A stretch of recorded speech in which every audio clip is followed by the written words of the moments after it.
जानकारी के अनुसार विवेक मेहता अपनी माताजी का इलाज कराने शेल्बी हॉस्पिटल पहुंचे थे। बताया जा रहा है कि उनकी माताजी के पैर में फ्रैक्चर होने के बाद उन्हें अस्पताल में भर्ती कराया गया था।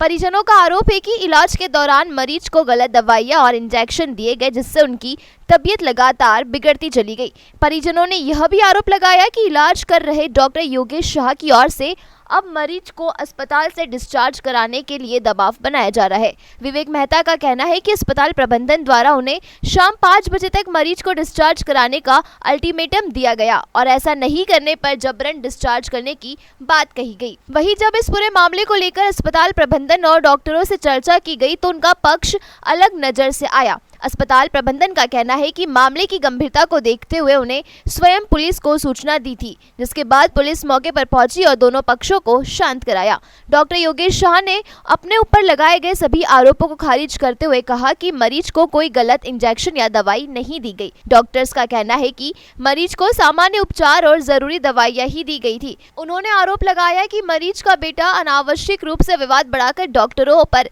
दबाव बनाने और अभद्र व्यवहार करने की कोशिश कर रहा है। फिलहाल मामले को लेकर दोनों पक्ष आमने सामने हैं और पूरे घटनाक्रम की चर्चा शहर में बनी हुई है। इंजेक्शन दिया, गलत इंजेक्शन का रेक्टिफाई वो लोग 3 दिन तक नहीं कर पाए। 3 दिन बाद उन्होंने बता दिया हमारी तरफ से गलत इंजेक्शन दिया गया। उसके बाद गलत दवाइयाँ दी गई, उसका ऑन पेपर ऑन रिकॉर्ड है मेरे पास, जो गलत दवाइयाँ दी गई उनकी तरफ से। चिल्ला चोट हुई, सारी चीज़ें हुई। चिल्ला चोट होने के बाद वो लोग बोल रहे हैं कि आज डिस्चार्ज ले लो। अब कल रात को चिल्ला चोट होने के बाद डिस्चार्ज दे रहे हैं। डिस्चार्ज की 1% भी पोजीशन नहीं है, ना वो उठ पा रहे हैं, ना बैठ पा रहे, ना आंखें खुल रही है। उसके बाद वो ज़बरदस्ती डिस्चार्ज दे रहे हैं। डिस्चार्ज के लिए हमने मना करा, उसके बाद भी वो बोल रहे हैं आप डिस्चार्ज ले लो, घर जाओ। 2 महीने भी रहना पड़े तो 2 महीने के आप यहाँ पर रहेंगे क्या? ये जवाब है डॉक्टर योगेश शाह का। अब आप क्या चाह रहे हैं?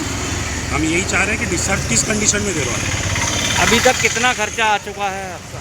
हमको उन्होंने 2 दिन पहले बिल दिया 2.25 लाख रुपए का, 2 दिन पहले। अब 2 दिन में और क्या उसमें ऐड हुआ हमें नहीं पता। क्या हुआ क्या था एक्चुअल में आपकी मदर के साथ? एक्चुअली उन्हें कलकत्ता गए थे, वो मैरिज में, वहाँ पर शादी में गए थे और वहाँ पर गिरने के बाद उनको पैर में फ्रैक्चर का कंडीशन बताया था हमको कलकत्ता में। उसके बाद हमने बाय फ्लाइट उनको इंदौर लेके आए। इंदौर जब हॉस्पिटल में एडमिट कराया तब उन्होंने बोला हेमोग्लोबिन वगैरह आयरन वगैरह कम है, पहले ये रेक्टिफाई करेंगे, उसके बाद आगे की इन्वेस्टिगेशन करेंगे। ना हेमोग्लोबिन बढ़ा ना कुछ हुआ 2 दिन तक, क्योंकि आयरन का जो इंजेक्शन दिया था वो उन्होंने हाथ में इंजेक्शन दे दिया था जो नस से आउट हो गया था। 3 दिन तक हाथ उनके पूरे फूले हुए रहे। अभी कैसी कंडीशन है? कुछ वीडियो वगैरह फोटो वगैरह हैं आपके वो पास? मैं सारे आपको प्रोवाइड कर चुका हूँ। आप ऑन कैमरा दिखा दीजिए। पास ले आओ।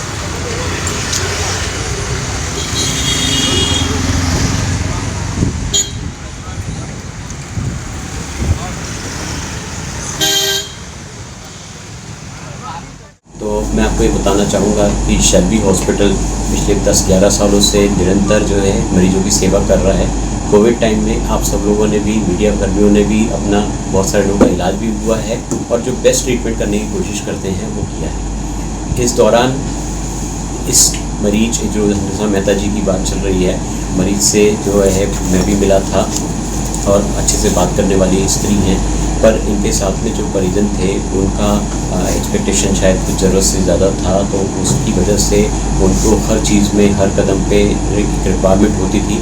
जो मुझे लगता है कि एक मरीज के साथ में जो मेडिकल का बेस्ट ट्रीटमेंट होना चाहिए वो तो हो रहा है, पर एडेड बहुत सारी चीज़ें होती हैं जिसका बहुत सारी क्वेरीज उनके दिमाग में थी।